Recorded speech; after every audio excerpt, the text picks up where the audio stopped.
스포츠 콘숨으로 이어집니다.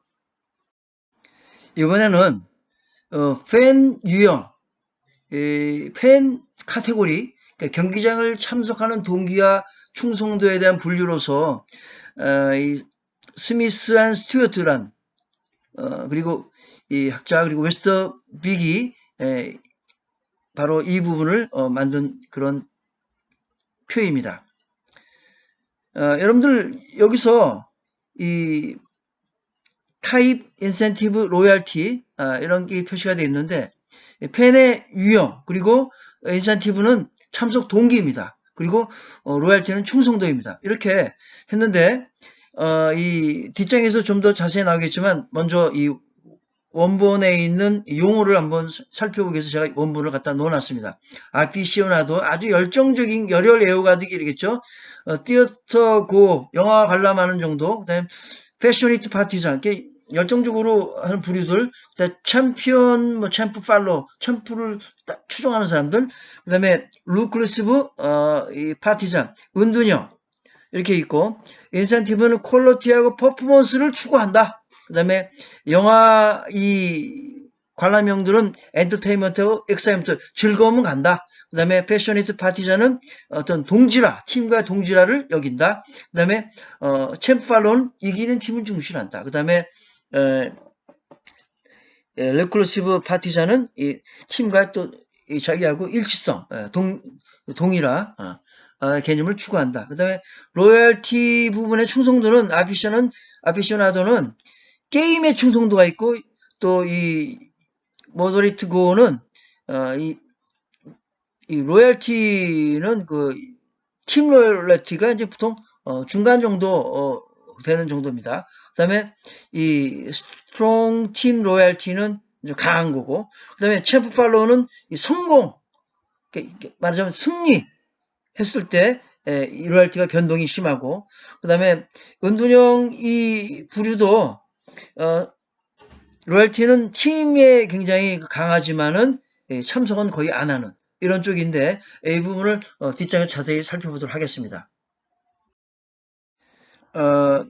앞에 있는 학자들이 프로스포츠의 경기 관중 유형을 말하자면 이제 팬 참여 동기하고 로열티를 가지고 묶어서 정리한 것입니다. 패셔니트 파티자는 팀에 대한 충성도가 높고 팀의 전통, 역사, 문화 등을 아주 잘 알고 있습니다. 꿰뚫고 있어요. 팀의 모든 제품을 구입하는 사람들입니다.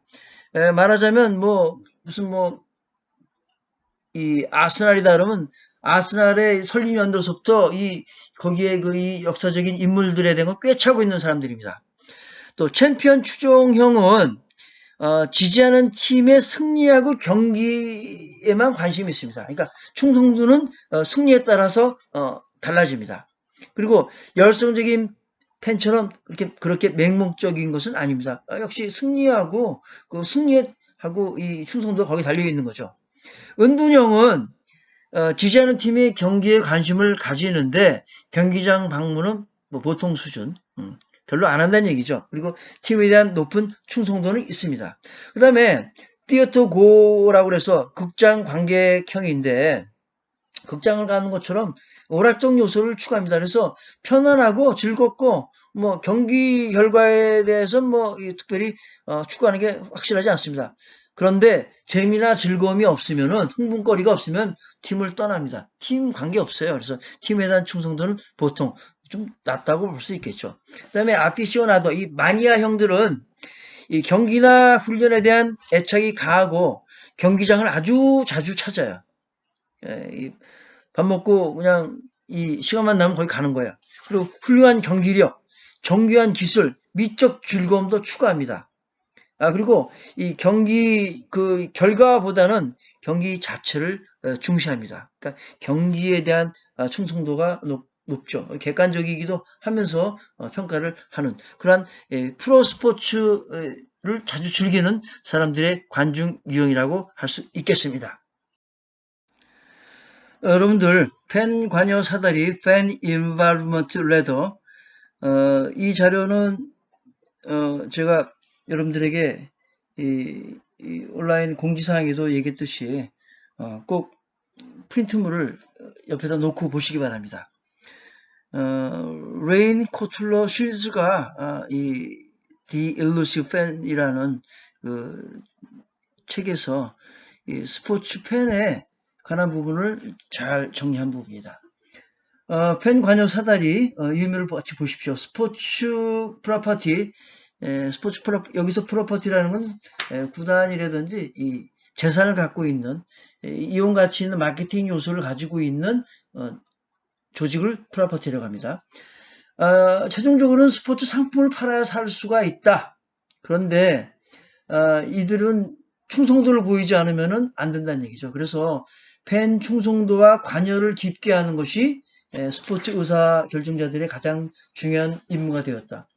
팬 로열티 중요하고 그다음에 요즘 같은 경우는 관여, 인발브먼트라기도 하고 좀 다른 용어를 쓰죠. 인게이지먼트라는 용어를 씁니다. 그래서 팬 관여도 사다리는 그 팬들의 스포츠에 관심의 정도를 보여주고 의사결정자들이 이 팬 관여를 높이기 위한 방법을 찾는 걸 도와줍니다. 그래서 이 맨 위에 있는 탐닉 집단서부터 밑에 있는 무관심 집단까지 이 관여도가 이 높은 순서에 제일 높은 게 탐닉 집단, 점점점 내려가서 이 무관심 집단은 이제 그야말로 이 관심이 없는 집단이죠. 그래서 하나하나 설명을 하도록 하겠습니다. 설명은 무관심 집단에부터 얘기하겠습니다. Indifferent fans라고 해서 스포츠에 대해서는 관심이 전혀 없습니다.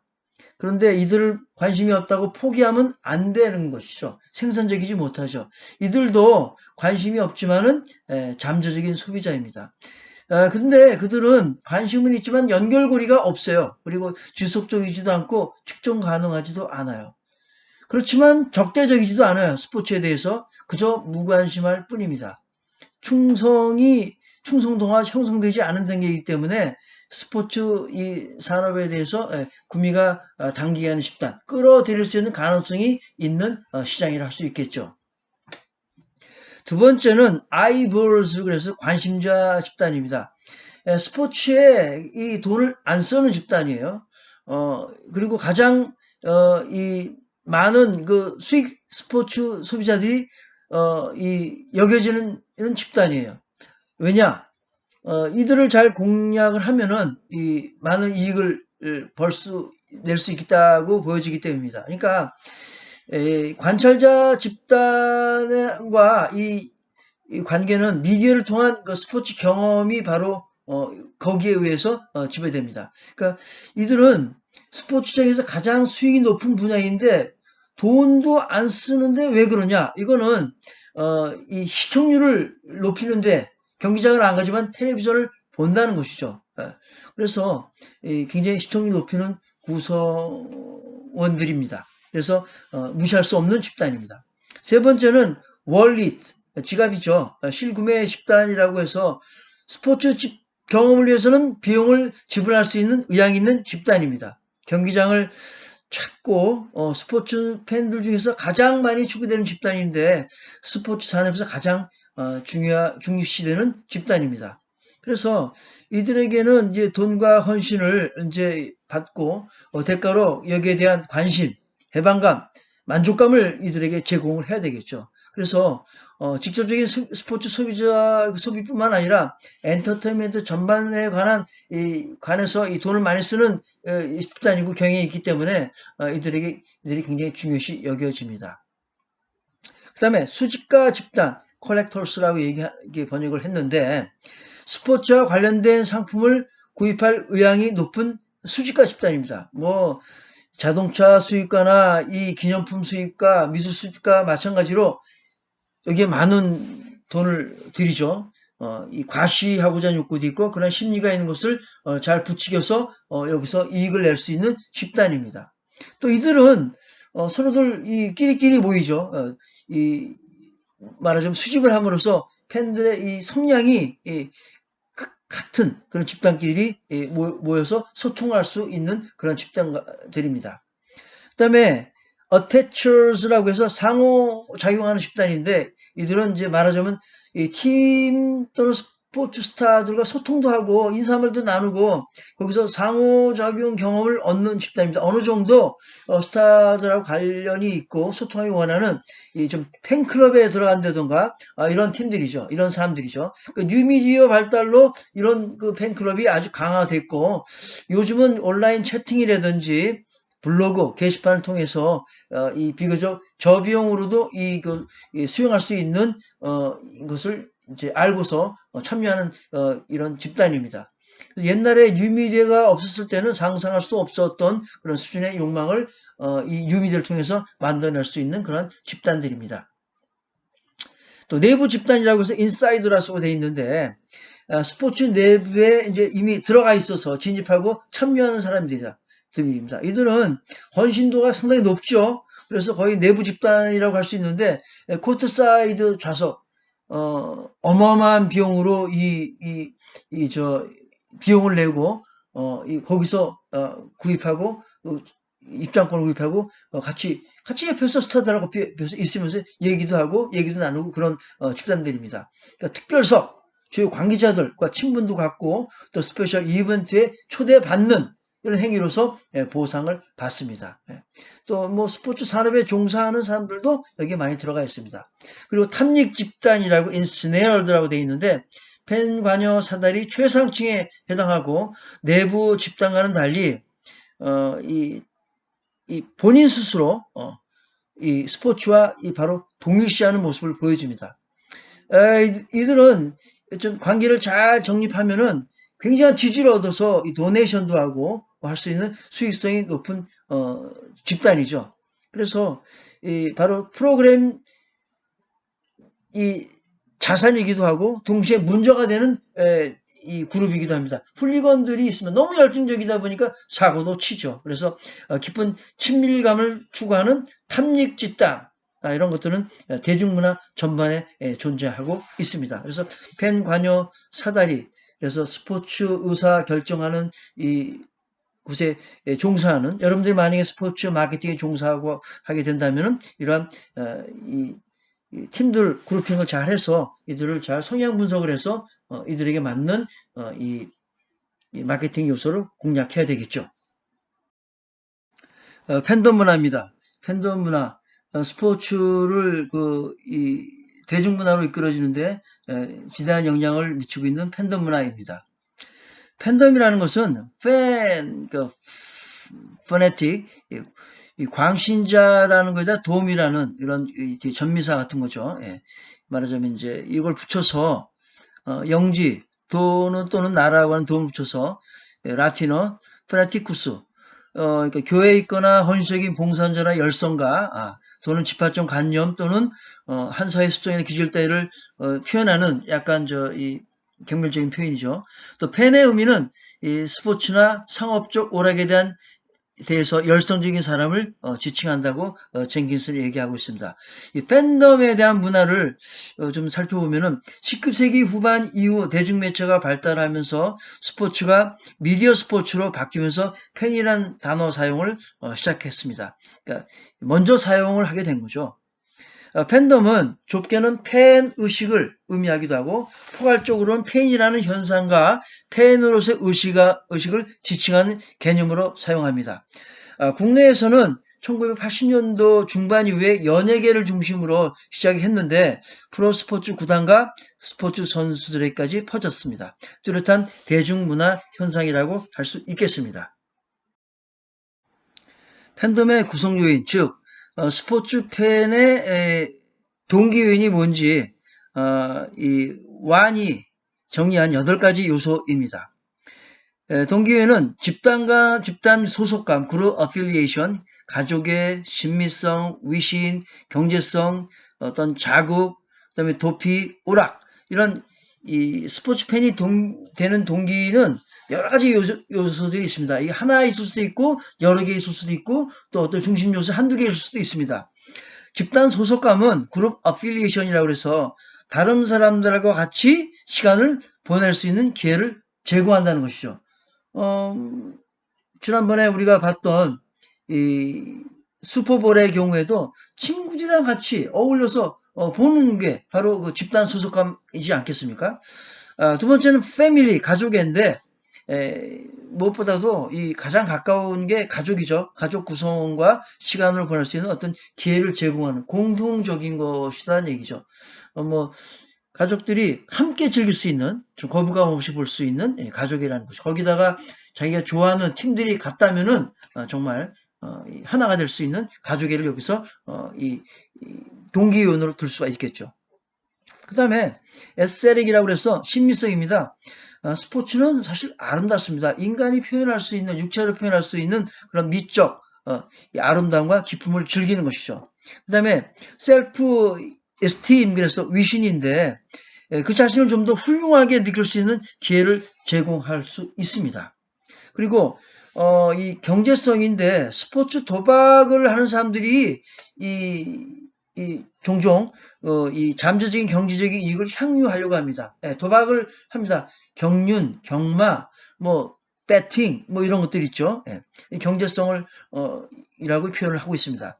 그다음에 유스트레스라고 해서 이 스포츠를 관람하면은 짜릿짜릿한 긴장과 흥분을 향유하게 됩니다. 그래서 이 긴장이 없으면 재미가 없죠. 그리고 흥분이 없으면은 이 느끼는 맛이 없습니다. 그러니까 긴장이 없는 밋밋한 것을 즐기지 않는다는 얘기죠. 그다음에 도피라고 하는데 삶의 휴식을 위해서 일탈의 기회를 제공하는 것이죠. 여러분들 야구장에 한번 가보십시오. 야구장에 가보면은 정말 뻥 뚫려져 있지 않습니까? 그래서 또 더군다나 야구는 이 공을 쳐내서 멀리가 하게 하는 건데 아주 후련한 뭔가 답답한 곳에서 벗어나고 싶은 삶의 휴식을 얻을 수 있는 도피처를 제공합니다. 오라, 이거는 뭐 모든 것이 다 그렇듯이 엔터테인먼트, 즐거운 휴식으로 인도하는 거겠죠. 팬덤 구성 요인의 두 번째는 바로 스포츠 소비에 대한 부분입니다. 스포츠 관람, 미디어 스포츠 소비 결정 요인은 무엇인가? 이 부분을 메어르와 브래캄프의 개인 투자 이론에 의한 수용자 행위 결정 세 가지 요인을 통해서 살펴보도록 하겠습니다. 이거는 그 지각된 선택의 가능성을 포함해서 무엇을 할 것인가, 하필이면 e스포츠 이 부분을 선택할 것인가에 대한 부분입니다. 또 하나는 자아성으로서 팀 정체성에 대한 부분이고, 그 다음에 세 번째는 개인적 동기에 관한 부분으로서 이것이 개인적 투자, 관람 동기에 이어진다는 것입니다.